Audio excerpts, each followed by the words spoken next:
इसमें हम पढ़ते हैं in population dynamics we study about the population, the people living in that area, the number of people living in that area, the number of जो है ना जिस चीज़ को भी हम डिस्कस कर रहे हैं उसकी पॉपुलेशन को देखते हैं, उसका ग्रोथ रेट हम देखते हैं और उनकी डिस्ट्रीब्यूशन हम देखते हैं कि इनकी डिस्ट्रीब्यूशन जो है वो किस तरह से है। ठीक है, it is a general topic, लेकिन ये है कि इसमें से जो है ना एक जनरल सा कोई क्वेश्चन वगैरह पूछा जा सकता है, मे बी एमसीक्यूज, इससे ज्यादा नहीं। ठीक है, population is a group of organisms of the same species that are living in a defined area at a given time. Fish की जगह आप ग्रुप ऑफ ऑर्गेनिजम्स कर दो। ठीक है, living that are alive and that are living in a defined area which can interbreed together, that is known as population. Population क्या है? ऐसी एक पॉपुलेशन जो है वो ऐसा ग्रुप ऑफ ऑर्गेनिजम्स है that are living in the same area which can interbreed, which can reproduce together. ठीक है, population dynamics changes in the number of individuals in a population or the vital rates of a population over time. Population dynamics इस paragraph का मतलब ये है कि population dynamics is not fixed. Population dynamics जो है वो हमारी क्या होती है? It keeps on changing. वो तब्दील होती रहती है with environment, with migration, with new settlements, with death. ठीक है, with competition for space and food and with pandemics and epidemics, तो population आपकी जो है वो change होती रहती है।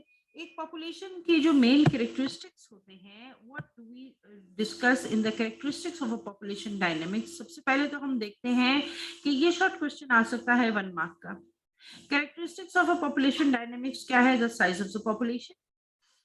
Size of the population का मतलब क्या है कि what is the number, कितने लोग हैं, कितने मेंबर्स हैं उस पॉपुलेशन के, कितने लोग हैं उस वैरायटी के जो कि एक जगह पे रह रहे हैं। How many plants of a specific type और animals of a specific type are living in that area, उनका नंबर काउंट क्या है? उनका नंबर काउंट है उस पॉपुलेशन का साइज, लिखते जाएं। ठीक है, फिर है डेंसिटी। डेंसिटी क्या है कि per unit area how many organisms of that kind can we find. Size क्या है? Total number in that area जिसकी पॉपुलेशन हम डिस्कस कर रहे हैं। डेंसिटी क्या है कि how many people are present और how many species that we are studying are present in a per unit area.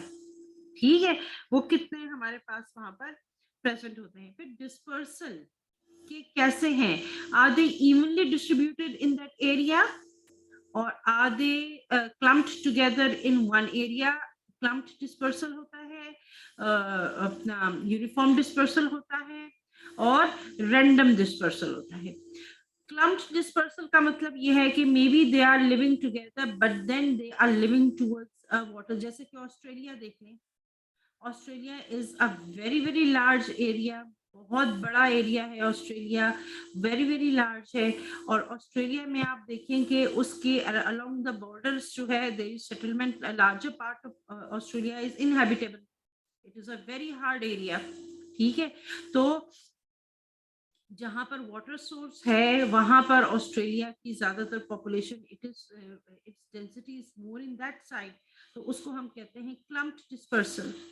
इसी तरह आप देख लीजिए कि हम उन इलाकों में आबादी ज्यादा होती है जहां पर पानी है, जहां पर फूड है, जहां पर सेफ्टी है। ठीक है, यूनिफॉर्म डिस्पर्सल अमूमन नहीं होता ज्यादातर जगहों में because uniformly availability of food and water जो है वो नहीं है। फिर रैंडम होता है अनप्रिडिक्टेबल डिस्पर्सल, आपको नहीं समझ आती कि ये कौन सा मेथड ऑफ डिस्पर्सल है।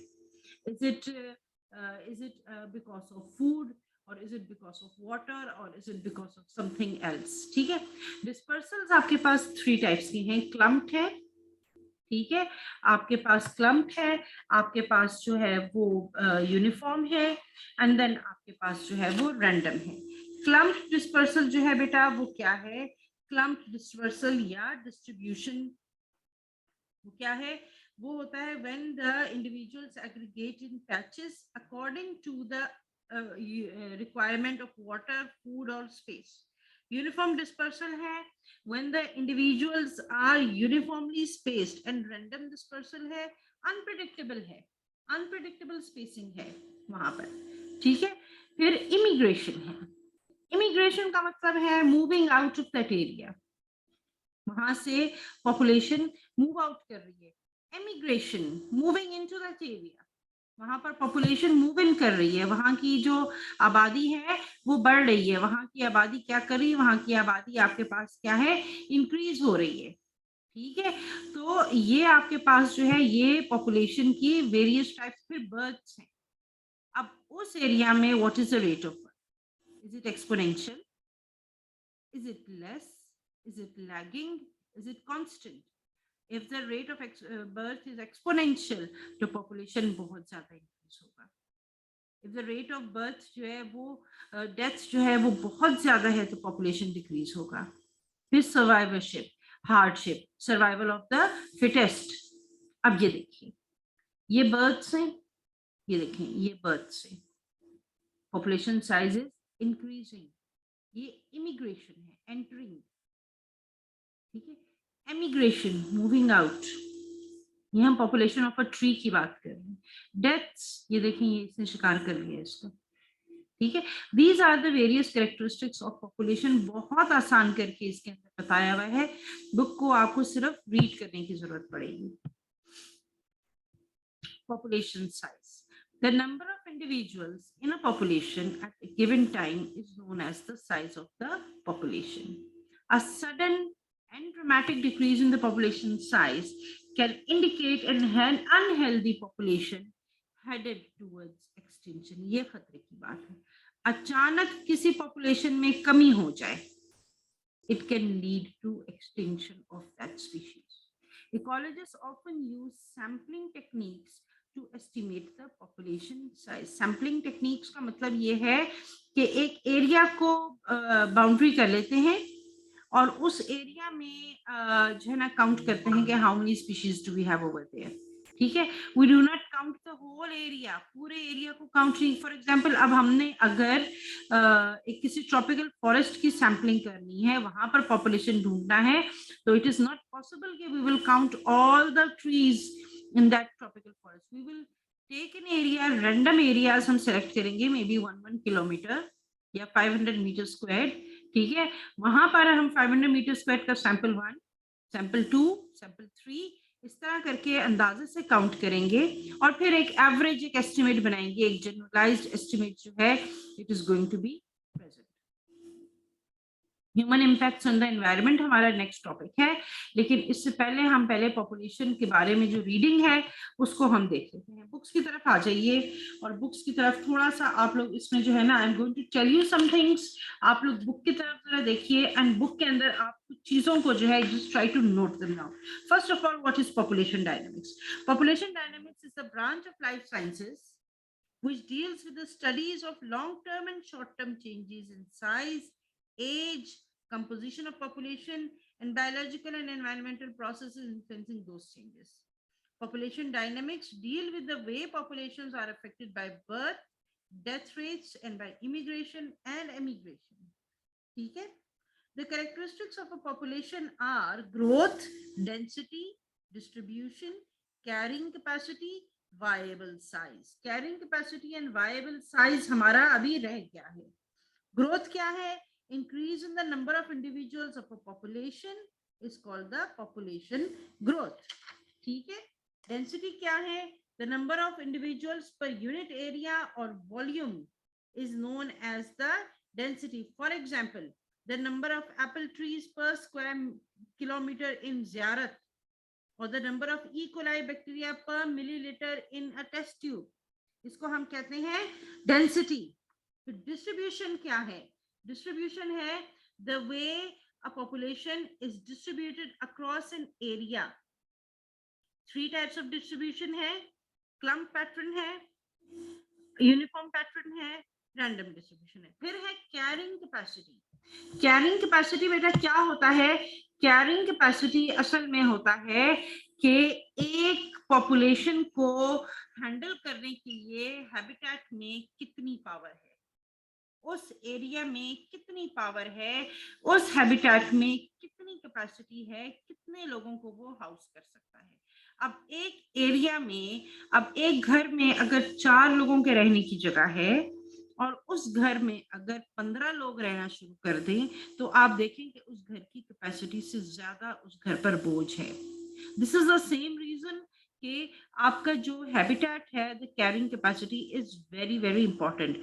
हैबिट कैरिंग कैपेसिटी क्या है? बुक में आपके लिखा हुआ नहीं है, this is something extra that I am telling you. The carrying capacity is actually the limit to the number of individuals that can occupy a habitat. Ecosystems are not going to exceed their carrying capacities for a long period of time. अगर ecosystems अपनी carrying capacity से ज्यादा उनके ऊपर pressure आ जाएगा तो क्या होगा बताइए। इफ एक इकोसिस्टम के ऊपर उसकी कैरिंग कैपेसिटी से ज्यादा बोझ आ जाए, then what will happen to the ecosystem, कौन बताएगा।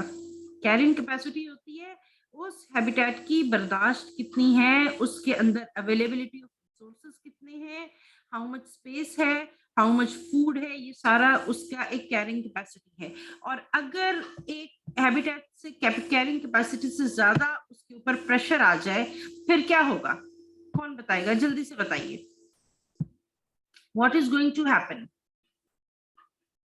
अगर एक हैबिटेट से ज्यादा उसके ऊपर बोझ आ जाए, क्या होगा, उसमें अवेलेबल रिसोर्सेज उसमें खत्म हो जाएंगे, फूड खत्म हो जाएगा, वाटर सोर्स खत्म हो जाएगा, लिविंग स्पेस खत्म हो जाएगी, and it will become useless for life in a short period of time, अगर उसको डेवलपमेंट का टाइम ना दिया जाए।